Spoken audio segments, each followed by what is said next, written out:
Should old acquaintance be forgot and never brought to mind, for old lang syne, my dear. I wish I could forget you. You love me. Welcome back, spooky friends, to a special New Year's edition of Crypts and Corks. I'm your host, DJ, here with my co-host, Paul, as usual. Happy New Year, Paul. Happy New Year's. We made it through another year. Oh, we did. I nearly didn't. There were a couple times where I was ready to throw myself out a window. Honestly. Light myself on fire. 2023, honestly, wasn't the tea. But, we did it. We made it through. And we're all the better for it. But also, at the same time, some good things did come from this year. Yes, such as Demdike Rewards. Exactly. Jenny Wade loving bread.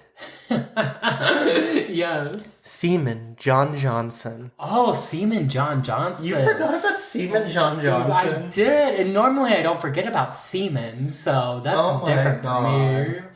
Oh my gosh. My name Jeff. My name Jeff the Mongoose. Oh my gosh. You always find these topics I don't know anything about somehow. You telling my not dead grandmother to rest in peace. Okay, that was my fault. Okay, my bad. The one named, the mono name icon that is Annabelle. Oh, that was a fun episode. And you know what? We only had 2 months of episodes this year. We already have some really good episodes, some iconic 3 because we did all of October. Oh, 3 months. You're right. Yeah. Wow. It seems like a lot longer that we've been doing this, but in the best way. Yes. It feels like we've always been doing this.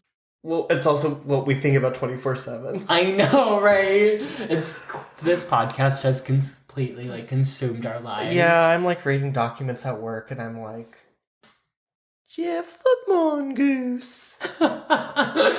Right. And I wouldn't have it any other way. No, I mean, honestly, even without the podcast, I'd be thinking about Jeff the Mongoose at work. Oh my god. You'd be cranking it to Jeff the Mongoose. I am the fifth dimension. Oh my god. No, this year, some very good things have come out of this year. There have definitely been some downs, but a lot of ups too, and... This is my up. Exactly. This podcast, it's been really great, and I'm really glad we started it this year too. And finally committed and did it. Thank you, because without you, we wouldn't have done it. I doubt that. I feel like you would have done it eventually. You were the one who, perfectly timed it so I was just drunk enough to agree and order the equipment on Amazon. I have a way of doing that. Yeah. No, but here we are. More the better for it, And I feel like next year, 2024, is going to be it. It's going to be the mbop. I hope Lots of good things are coming in 2024 for us. Well, it is New Year's. It is. So, shall we pop some bubbly? Ooh, pop the cork. Let's get into it, yeah? Oh, I probably shouldn't say this. I'm going to say it on air. So, do you remember how, when we were making the photo dump for the Titanic episode, we couldn't figure out what the name of the champagne was that you bought? And you were like, we never said it? Yeah. So we're recording this on New Year's Eve. It just came out this morning. I listened to it on my way over here. We did say it. We said it 3 times. It's Corbel. Corbel. Oh, well, shout out Corbel. Sorry about it. Maybe next time. This, however, is not Corbel. It is Michelle. Michelle's champagne. Let's see how good Michelle is. Let's get into it. It is a brut from the Columbia Valley. Ooh, that was a loud pop. Ooh, girl. I just deep throated the bottom. I thought it was going to explode. Oh my god. I saw those bubbles, just immediate deep throat. It was about to overthrow. Sorry, no, overflow. It didn't even, I was just ready. I saw the bubbles and I was like, ugh. Oh, Jesus Christ! DJ's instinct is always to deep throat. And that's why we're friends, really. I'm pouring this wine now.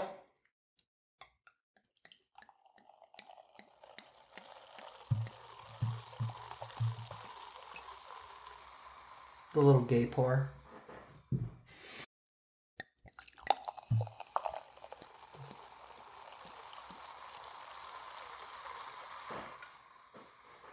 That's a pretty good even for eyeballing it. Period. That's a good one. I have not met a champagne I dislike yet. You know what? I gotta do it to him before we get into what we're gonna get into. You won't forget about all my champagne problems. It really was the year of Taylor Swift. It really was. Everyone, I hope you join me in wishing Paul a fond farewell as he steps down from his role as co-host for just randomly bringing Taylor Swift in here without warning me. Listen, champagne problems, champagne. Sometimes you gotta do it. I guess you can stay for one more week. Just one. Just one. I hope I get a pension. Yeah, with what income? So, for this New Year's episode, we're going to just do one tarot reading for Paul and one for me to see how this New Year's going to go. Right, we're going to see what's going on for us in the new year, So, Paul, you ready? I'm ready for my... I'm going to do you first. Insight into the new year.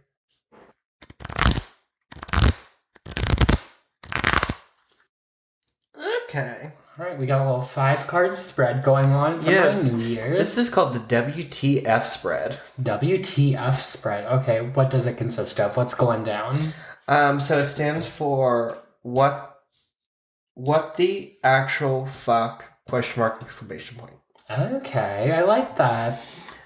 So here we have the face of what is affecting you now, and you have the Two of Swords. Okay. The Two of Swords is all about two equal and opposing forces coming together.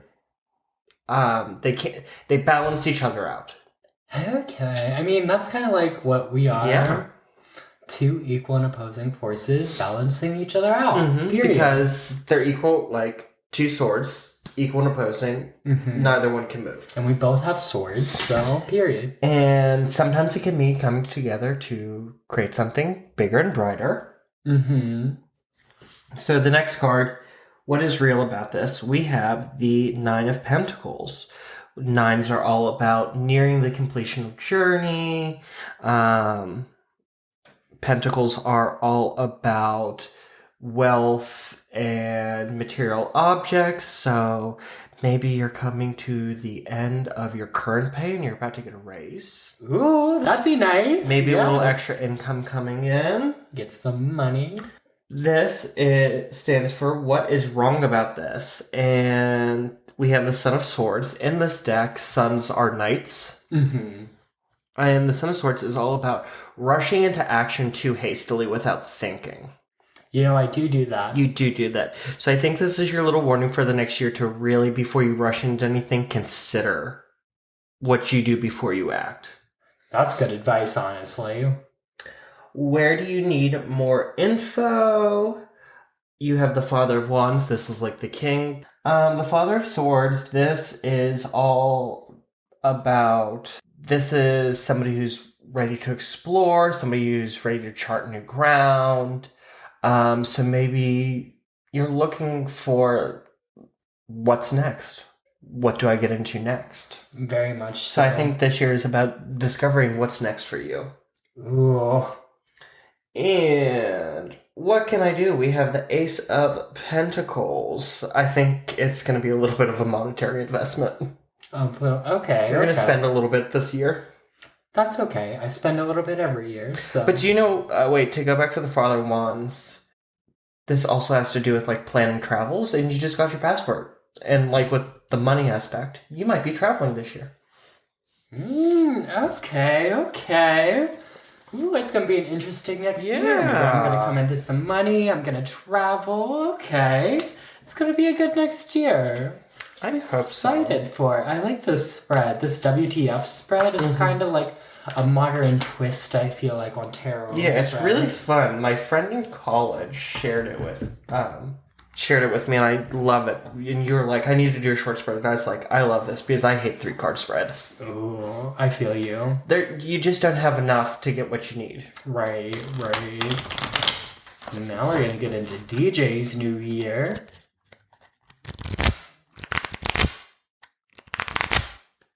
You've got a very interesting spread. I've got a very interesting spread. Okay, what is the face of my current situation? We have the 9 of Pentacles, and this is all about like coming to the end of a logical journey, or a situation that you looked at rather logical. So hopefully, this is like the end of me being single. Fingers crossed.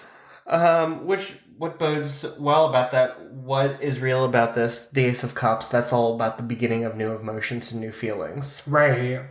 Oh, maybe there's a man coming into your life. I hope so. Ooh. Although, let's not get ahead of yourselves, because for what is wrong about this, we have the Son of Pentacles, and it's be patient. Be patient. Yeah, the Son of Pentacles is all about... so the Son of Swords was like rushing in. Mm-hmm. This one is the same thing but it's the other side. It's like, be patient, like, wait. Okay, so maybe it's telling you it's going to happen later in the year rather than earlier in the year. It's telling me to still be patient. Don't fucking rush in. Which is good advice for any relationship. Where do I need more info? And this is such a call out. It's the daughter of Pentacles, which in this one is all about innocence. Mm-hmm. And it's just like... Stop being so innocent? No, I think it's more like you just need to trust it. Stop being so cynical. Oh, trust the process. Yeah, trust the process. Like, stop being so cynical. And what can I do? I find this really funny. I got the 3 of Swords, which is all about heartbreak.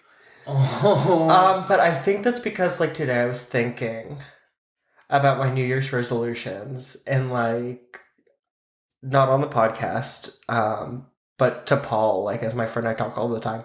I'm just in a really unhealthy place in my life right now with my personal health. I'm a little overweight. I don't eat quite well. I never exercise. So, like, my goal for the New Year is to exercise, to eat better, and to lose the weight that I've put on since some personal struggles caused me to, like, start binge eating and not exercising. So I think this is... What can I do? I think this is all about letting go of my heartbreak and getting to a point of loving myself before any of this can happen. Oh, that honestly, as RuPaul says, you gotta... How the hell are you gonna love someone else if you don't love yourself? Exactly. I think I said that backwards. No, you're right. How the hell are you going to love somebody else if you can't love yourself? Oh, sorry, we were talking at the same time. No, that's good advice for anyone. Yeah. You gotta love yourself before you can give love to anyone. Yeah, and I just, like, realized today that I don't love myself. Same. So I was like, okay, I said, I think that's the relationship that I have to have this first part of the year. That's something people don't talk about, because, like, it's so hard to love yourself and it truly is a journey to fully come to terms with loving yourself. And it's so funny because I at first I was like, have I ever loved myself? And then I, like, thought about it. I was like, I have. And it was, but it was, like, so, like, when it happened, it was so natural. It was like, I liked how I looked. I liked how my hair was. I liked, like, how my skin looked. And it was just, like, this period where I was just happy with myself. Right. And I hate to say that I took it for granted, but I guess I did. I just thought, like, okay. And now that I don't, I, like, want to get back to that. And I have to work on getting back to that. And it's, like, so hard to get there in this day and age, because we live in the age of social media and everything, and constantly you see on your feed, this person's so beautiful, this person's doing this person's doing that, like, all the things you wish you could do. And you can't help but just, like, compare yourself to all these people. So, like, loving yourself this day and age is such a journey, and it's so hard, especially, like, also being in the gay community where the body standards are so unreal, so obscene. Like, we go into work and all of our coworkers, like, think, oh, they're beautiful, they're skinny and everything. And then we go out to the bar and everyone's like, Ooh, look at those old ass, like... Yeah. Like, But you know what? I will say, like, with social media, because I honestly hate social media, because social media is fiction. Like, no one is that happy. Exactly. And I do I try to, on my personal social media, give, like, the good and the bad. Mm-hmm. Yeah, because not everyone's happy all the time. And that gorgeous woman who's always on vacations in Tahiti, and she's drinking her fruity little drinks, and she's having this fabulous meal on this fabulous trip, and she has the perfect job. Who knows? Maybe she would, like, much rather, like, be a stay-at-home mom, taking care of her kids, and so you never know somebody's story. So, like, it's so easy to look at somebody's social media and just be like, I hate them. But, like, I have met a couple people that, like, I see on social media and are pretty big, and they, like, present this, like, I'm so hot and my life is all da da da da da, and I think, like, oh, like, da da da, and I've, like, met them in person, and in person they're just, like, at least this one particular person, I met in person, and he's so fucking annoying. And I just went, Right. and it's like, wow, and that's the thing, like, sometimes you look on social media and you think, oh my god, I'd be best friends with this person, you meet them in real life, and they're just as superficial as their social media. Right, it's all a persona and it's all an act. And you know what? Maybe that's the lesson we need to take into the new year is finally, like... Be real. Be real, love yourself, do what makes you happy, and when you do that, and you'll find love, and you'll find happiness, and you'll find what really matters in life. And if none of that works, when you open a champagne bottle and it starts to overflow, just deep throat it. And whoever comes up to you and says, wow, that was impressive, maybe that's who you're meant to be with. Exactly. That's how Paul and I met. Period. Jesus. But on a happier note, I think this is going to be a huge year for both of us. Yes, I think this is going to be a huge year for us, the Crypts and Corks community. Yes. Our Corkies. Corkies, yes, our Corkies. That's what I'm going to call our fans, our Corkies. I'm here for it. Let's do it. It's going to be a great year, and I hope everyone out there has an amazing year as well, and I'm looking forward to it, and I'm usually not looking forward to New Year's, but I'm looking forward to this one. And Paul's giving me, like, eyes because I just freaked out because we've been trying to find funny intros for the things we've been recording, the episodes, and I couldn't remember, and I just remembered it. Well, don't tell the people, because we gotta save it for the next episode, girl. Okay, well, Happy New Year, everyone. May it be bright and hopeful. Yeah, thank you for tuning in to this very special, short but special New Year's episode. And Paul, I will say Happy New Year to you, my friend. Happy New Year. And on that note, keep your crypts tight. And your corks loose. Bye!